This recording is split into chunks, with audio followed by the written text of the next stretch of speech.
Graças ao nosso osciloscópio, podemos conhecer melhor nossa corrente alternada.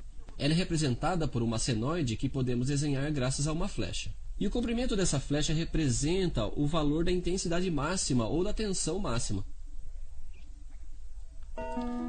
A corrente alternada se caracteriza também por sua frequência. Agora, se nossos senhores nos trouxessem nosso circuito elétrico elementar, nós vamos ligá-lo numa fonte alternada e estudar o que acontece. O valor instantâneo da intensidade e da tensão nos terminais da resistência tem um aspecto senoidal. A todo momento, a lei fundamental continua valendo. Além disso, as flechas de intensidade máxima e tensão máxima estão exatamente paralelas. Corrente e tensão estão, como dizemos, em fase. A tensão é máxima quando a corrente é máxima. A tensão é nula quando a corrente é nula.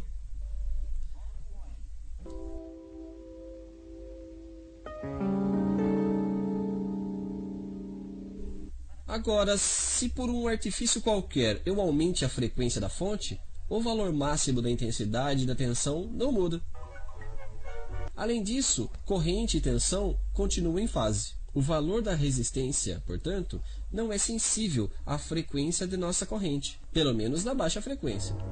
Mas nós vimos que bobina e capacitor eram criaturas que reagiam às variações. Você se lembra?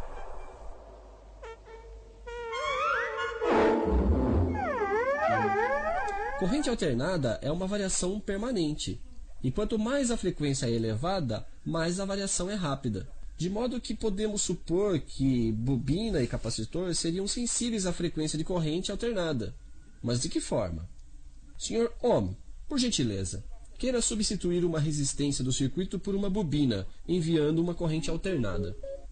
A intensidade de corrente dentro do circuito e a tensão nos terminais da bobina descrevem ainda uma senoide. Sim, mas elas são deslocadas no tempo. Em outras palavras, nossas duas flechas, intensidade de corrente máxima e tensão máxima, não estão mais sobre o mesmo eixo. Elas estão defasadas em 90 graus. A intensidade de corrente máxima chega a 1/4 de período após a tensão máxima.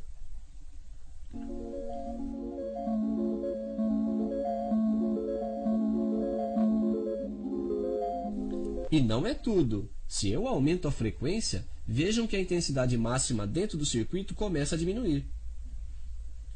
E se eu diminuo a frequência, a intensidade máxima aumenta.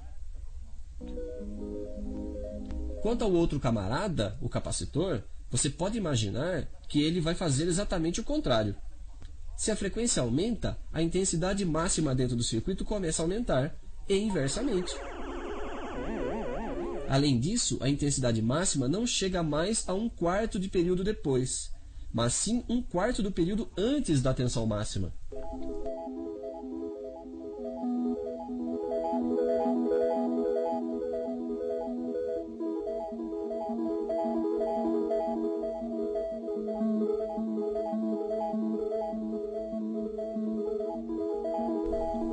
Dessa forma, bobina e capacitor se comportam como resistências.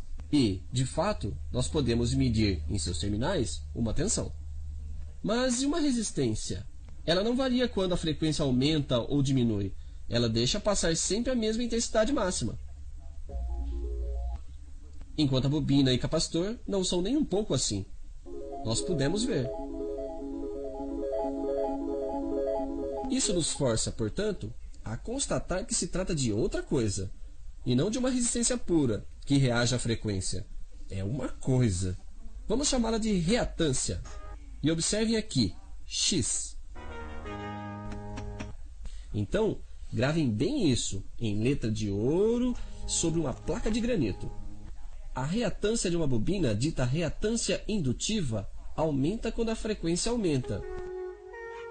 E a corrente está atrasada em 1/4 de período sobre a tensão em seus terminais. A reatância de um capacitor, reatância capacitiva, diminui quando a frequência aumenta e a corrente está adiantada em 1/4 do período sobre a tensão em seus terminais.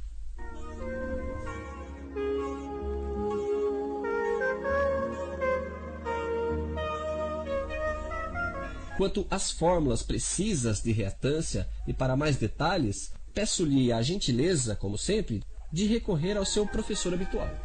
É preciso observar, enfim, que reatância capacitiva e indutiva também é expressa em ohms. Tudo isso, devo dizer, não é muito complicado. Desde que conheçamos a frequência, podemos calcular a reatância. E depois a gente manipula tudo isso como resistências comuns.